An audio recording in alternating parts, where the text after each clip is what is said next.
With winter knocking at our doors, pretty soon TV's gonna be our best friend. Sure, there's the holidays, but what's a holiday if not the golden opportunity to catch up on some of our favorite shows? There's so much good content to get through, and there's a lot more that'll be out soon. In today's video, we'll talk about some awesome news. True Detective Season 4 is definitely in the works. It's official. Starting with, True Detective Season 4 is in production with the amazing Jodie Foster as the lead. Yes, you heard that right. Exactly the one and only facer of monsters we saw in The Silence of the Lambs. We don't know about you, but we're sold. So, here's what we know so far. HBO officially shared the news in March 2022, along with the headlining actor. Now, we know that True Detective is an anthology, so the seasons don't connect in terms of storylines or the actors. Each is standalone, allowing us to watch an independent, nerve-wracking detective story in every single season. Season 4 of True Detective will be set in Alaska, while it'll be shot in Iceland. The title of the series is official: True Detective Night Country. Moving on, let's dive into the production details. So, who's running this chilly installment? Why, the very talented Issa López. She's a filmmaker who's recently made her entry into Hollywood with the horror fantasy film Tigers Are Not Afraid. If you haven't gotten around to checking it out yet, you should soon. Anyway, the Mexican filmmaker will have a major creative say in the show, as she's the writer, executive producer, and producer. She'll also be directing several episodes in the series. Since she's already worked with the chilly and dark undertones that define True Detective,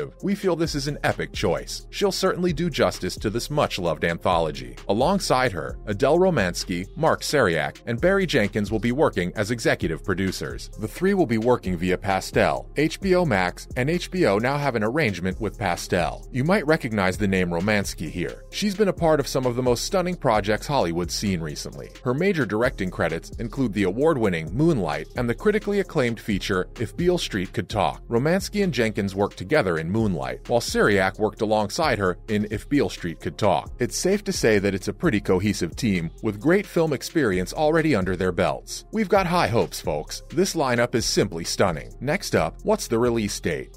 Bear with us here, but we don't exactly know. For now, the production is only in its initial stages. It's going to be a tough one too, all the way in Iceland. But what's stopping us from a little speculation, hey? So if we think about the last season of True Detective, maybe we can guess what to expect here. Now, the previous show was filmed for approximately 6 months before concluding production in August 2018. It went on to have its premiere in January 2019. So even though we don't have an official announcement, according to this estimate, maybe we can expect Night Country to hit our screens sometime around mid-2023. It'll be a bit of a wait, but we're finally witnessing the return of True Detective. It's worth waiting for, we'd say. Moving on, what's the plot for this season? Well, first off, it'll have two detectives. They'll be haunted by their personal demons while being involved in some mind-boggling mystery, for sure. But we're guessing you already knew this. That's one thing that all the seasons have in common. Yikes! Don't lose patience with us just yet. Here's the main plotline of the show, as so far shared. So it's a cold winter night in Alaska. Don't think cozy, think of a long kind of night. The sort where the sunrise is weeks or months away. It's a place only 150 miles from the Arctic Circle. Now, as the pale sun's setting, we're all aware that it's going to be a long while before we see it come back. And on this night, the men running the Tsalal Arctic Research Station just vanish into thin air. To solve the case, two detectives step in. Their names are Liz Danvers and Evangeline Navarro. Now these two women must brave the darkness of the long night in Alaska and search for the men. Along the way, they must confront their own darkness and chisel out the truth from underneath the ancient ice of the landscape. Intrigued, are ya? Well, we've got to wait for this night yet. It'll all only come together once we get the series. And now, for the question of the cast. Yes, it's exactly as we thought. The cast is absolutely stacked with major names. We've got the Oscar winner Jodie Foster, as you already know. She'll be playing Detective Liz Danvers. The second detective will be played by Reis. Reis is a former professional boxer who first entered the world of acting through her debut in Catch the Fair One. She garnered much praise and recognition for the role, bagging an Independent Spirit Award nomination in the Best Female Lead category. Reis also teaches self-defense, both physical and vocal, to Indigenous women. We also have confirmation that John Hawkes will play Hank Pryor, a quiet policeman with lingering grudges. Christopher Eccleston, yes, the one from Doctor Who and The Leftovers, will portray Ted Crisaro, who's the chief of police of the area with a long history tying him to the lead Danvers. Next up, Fiona Shaw is set to play Rose Agnew, a survivalist carrying a secretive past. Another one, Peter Pryor, who serves as an apprentice to Liz, will be played by Finn Bennett. Anna Lamb is confirmed as Kayla Malley, a fierce nurse. Aka Niviana will play Navarro's sister, while Joel D. Montgrand has been cast as Navarro's love interest. Lastly, Isabella Starr LeBlanc will portray Leah, Danvers' stepdaughter. This is all we know so far. The characters linked to the plot will only become clear once the show's out, but both the characters and the actors will make a great story. Moving on, how's this installment different from those that have come before? Here's the thing. The season sets up its own premise, so we'll have to wait until the trailer comes out to see what's the look, tone, and character of this one. That change is a given, but let's explore other ways in which this particular series will be different from those that came before. First, apparently, this narrative has kinda done away with the masculine energy of the previous ones. It's for the first time that we get 2 female detective leads, so that's awesome. Jodie's totally gonna kick it out of the park. We mean, if you need someone to lead a chilly, thriller-filled plot, well, Jodie's your ma'am. Second, this is the first time that the climate of the series has changed so drastically. The previous 3 seasons had hot surroundings, such as Southern California and Louisiana, so we can totally expect a complete change in the way that the series is made, as climate truly factors in when you go that far north. Third, we know that True Detective, as a concept, is the idea of Nic Pizzolatto, whose vision won much acclaim right after the first anthology aired. However, this is the first True Detective project without any involvement from Pizzolatto, according to The Hollywood Reporter. The only mention we find in The Trade, according to which he'll be given a credit as an executive producer. But that's pretty much it. We haven't gleaned any sign of his active participation in the series so far. And finally, what's still not changing? It's the weighty and dark premise that's become the staple of this series. Everyone knows that if you're investing your time in watching True Detective, you better immediately get comfortable in the face of discomfort. This series isn't here to put you at ease. It'll unsettle you. This isn't your usual see a mystery and solve it trope. It's a dare to dig underneath the surface and try to find a glimpse of the truth sort of trope. It's concerned with themes and dilemmas that question reality and time, along with the various suspects and the crimes that are being investigated in its plot. We all remember Rust's monologues from season 1. They often had Marty shaking his head because how can one answer the whys of the universe while simply trying to do their jobs? But True Detective poses these questions regardless. That's the strength of this unique show. It'll bring before your eyes what you'd usually never think about. We can expect that this will still not change. So far, it seems that True Detective Night Country will wrestle with the same demons as its predecessors. HBO shared an image of the script of the first episode of the series on Twitter. It's beginning with the same ominous tones as the ones that came before. Only this time, we're in the dead of winter in Ennis, Alaska. And so, we must wait until the show's out to spend our night binge watching it. That's all for today from our side. Are you excited for the upcoming True Detective Night Country? What are some of your favorite moments from the previous seasons? Share with us in the comments below. Goodbye for now, and see you in the next one.